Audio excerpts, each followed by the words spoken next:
شرع لکم من الدین ما وصى به نوحا والذی اوحینا الیک وما وصینا به ابراہیم وموسیٰ وعیسیٰ ان اقیموا الدین ولا تتفرقوا فیہ۔ ہم نے آپ کو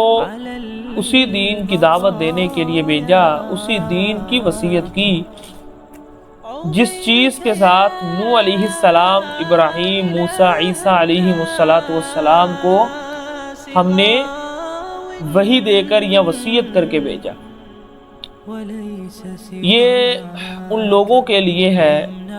جو اللہ کے رسول کی دعوت کو نہیں مان رہے تھے،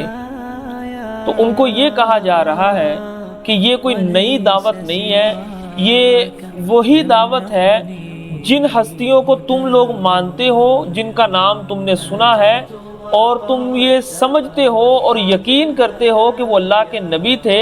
جو دعوت وہ لے کر آئے وہی دعوت اللہ نے مجھے دے کر بھیجی۔ کوئی نئی چیز تو میں لے کر نہیں آیا کہ تم لوگ اعتراض کرو۔ عقائد کے اندر جو بنیاد ہے، جس کی دعوت دی جا رہی ہے، وہی ہے۔ یعنی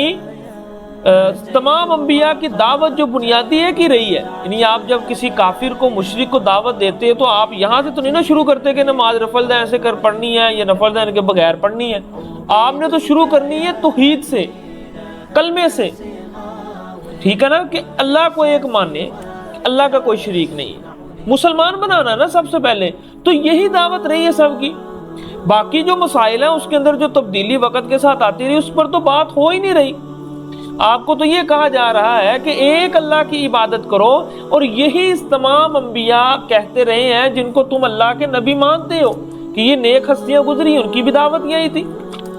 اس میں کوئی نئی بات تو ہے نہیں۔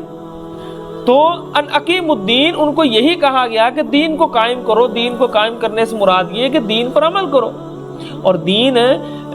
جہاں نماز، روزہ، حج، زکوٰۃ ہے، اس کے ساتھ ساتھ جو اللہ نے حکم دیا اس حکم کو، اس کے اوپر عمل کرنا بغیر کسی چونچرا، یہ بہت بڑی بات ہے۔ یعنی آپ اللہ کا حکم پر عمل کر رہے ہیں اور ساتھ یہ کہہ رہے ہیں یار پتہ نہیں اللہ کو ترس ہی نہیں آتا ہمارے اوپر، یا اللہ نے یہ کیسے ہمارے لیے حکم بھیج دیے۔ نہیں، خوشی کے ساتھ اللہ کے حکم کو اپنی زندگیوں کے اندر نافذ کرنا اور سمجھنا کہ اسی کے اندر ہی ہمارے لیے بھلائی ہے، اور جو اللہ کا حکم اور فیصلہ ہے یہ بہت حکمت سے بھرا ہوا ہے، ٹھیک ہے نا۔ تو یہ ہے کہ زندگی اس انداز سے گزاریں جو اللہ نے قوانین بنائے۔ تو یہ ہے دین کو قائم کرنا، کہ جس حالت میں اللہ نے رکھا اس حالت میں خوش رہنا، اور یہ اس لیے خوش رہنا کہ اللہ نے اگر مجھے اس حالت میں رکھا ہے تو میرے لیے یہی بہتر تھا، میرے لیے یہی حالت بہتر تھی۔ ہو سکتا اگر مجھے اللہ زیادہ مال دیتے تو میں اللہ سے دور ہو جاتا، اس لیے اللہ نے مجھے پورا دیا تاکہ میرے قریب قریب رہے۔ تو یہ اللہ نے، اگر اللہ نے مجھے زیادہ دیا تو اللہ چاہتا ہے کہ یہ میں اس کے ہاتھوں سے نیکی کے کام کرواؤں، میرے جو مخلوق ہے اس کے اوپر یہ خرچ کرے۔ ہر بات کے اندر اللہ کو لے کر آئیں، اور ہر بات کے اندر کوئی نہ کوئی پوزیٹیو جو اچھا پہلو ہے وہ نکال کر اپنے ذہن میں بٹھائیں، تو زندگی بڑی خوبصورت ہو جائے گی۔ یہی دین ہے۔ وَلَا تَتَفَرَّقُوا فِيهِ كَبُرَ عَلَى الْمُشْرِكِينَ مَا تَدْعُوهُمْ إِلَيْهِ، جس کی طرف آپ مشرکین کو دعوت دے رہے ہیں یہ بات ان پر بہت بھاری ہے۔ اللہ یجتبی الیہ من یشاء، اللہ جسے چاہتا ہے اپنے دین کے لیے چن لیتا ہے، ویہدی الیہ من ینیب، اور جسے چاہتا ہے اللہ اسے ہدایت دیتا ہے، من ینیب، جو اس کی طرف رجوع کرتا ہے۔ اللہ سے تعلق توڑ کر کوئی کہے مجھے ہدایت مل جائے، ایسا نہیں ہوتا۔ آپ کو کچھ نہ کچھ اللہ کے قریب آنا پڑے گا، دعائیں کرنی پڑیں گی، نیک لوگوں کے پاس بیٹھنا پڑے گا، پھر آپ جب اس رستے پر چلنے کی کوشش کریں گے تو تب اللہ آپ کے لیے آسانیاں پیدا کر دے گا، ٹھیک ہے۔ وَمَا تَفَرَّقُوا إِلَّا مِن بَعْدِ مَا جَاءَهُمُ الْعِلْمُ بَغْيًا بَيْنَهُمْ، اللہ فرما رہے آج تک جو بھی دین کے اندر یہ مختلف گروہ بن گئے، تفرقہ بازی ہوئی، یہ بغیر علم کے نہیں ہوا کچھ بھی، کہ علم نہیں تھا، علم تھا، علم کے باوجود یہ کام ہوئے۔ اور یہ کیوں ہوتے تھے؟ یہ ہوتے تھے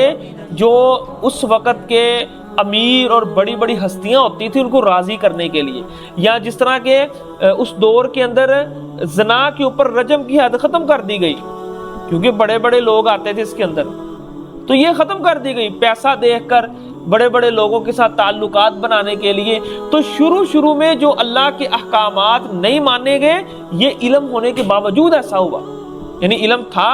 لیکن اپنے قریبی لوگوں کو خوش کرنے کے لیے یا پیسہ بنانے کے لیے، ان تمام چیزوں کو سامنے رکھتے ہوئے جو ہے وہ دین کے اندر تفرقہ بازی کی گئی۔ اب جب وہ حالات اور وہ وقت گزر گیا، اس کے بعد اللہ فرما رہے وَإِنَّ الَّذِينَ أُورِثُوا الْكِتَابَ مِن بَعْدِهِمْ لَفِي شَكٍّ مِّنْهُ مُرِيبٍ، اس کے بعد جو لوگ وارث بنے، یعنی ایک تھے اولین لوگ جن کے زمانے میں وحی نازل ہوئی، جن کے زمانے میں تورات آئی، انجیل آئی، اور جب وہ چلے گئے ان کے بعد جو لوگ آئے وہ شدید قسم کے شک میں مبتلا رہے۔ کیوں رہے؟ کیونکہ ان لوگوں نے بہت ساری بزرگوں کی باتیں بھی اس کتاب کے اندر داخل کر دی، اور دوسری وجہ یہ کہ اصل کتاب ملی نہیں، ترجمے ملے اس کے بعد، یعنی ترجمہ جو تھا وہ کر دیا گیا اپنے حساب سے، اس کے اندر جو چیزیں ایڈ کرنی تھی کر دی گئی، وہی آج تک موجود ہے، اصل کتاب کسی کے پاس نہیں ہے، تراجم بھی موجود ہے۔ تو اس طرح فرق کرنا مشکل ہو گیا کہ کون سی وحی ہے اور کون سی کسی بزرگ کی بات ہے۔ تو یہ وہ وجہ بنی کہ آج تک جو لوگ ان کتابوں کے وارث بنے ہیں وہ شک میں ہے، کسی کو یقین ہی نہیں ہے اور پتہ ہی نہیں ہے کہ آسمانی بات کون سی ہے اور کسی زمین والے کسی بندے کی بات کون سی ہے، یعنی دونوں داخل کر دی گئی، شامل کر دی گئی اکٹھی۔ تو یہ اللہ نے وجہ بیان کر دی اور سبب بھی بیان کر دیا کہ شروع میں جو اختلاف ہوئے وہ علم کے باوجود ہوئے، علم ہونے کے باوجود اختلاف کیا لوگوں نے، اور اس کے بعد جو معاملات پیش آئے وہ یہی ہوا کہ چلتا چلتا وہ تراجم اصل چیزیں بالکل ختم ہو گئی، آج لوگوں کے پاس ترجمے موجود ہیں اور لوگوں کو شدید شک کا سامنا ہے۔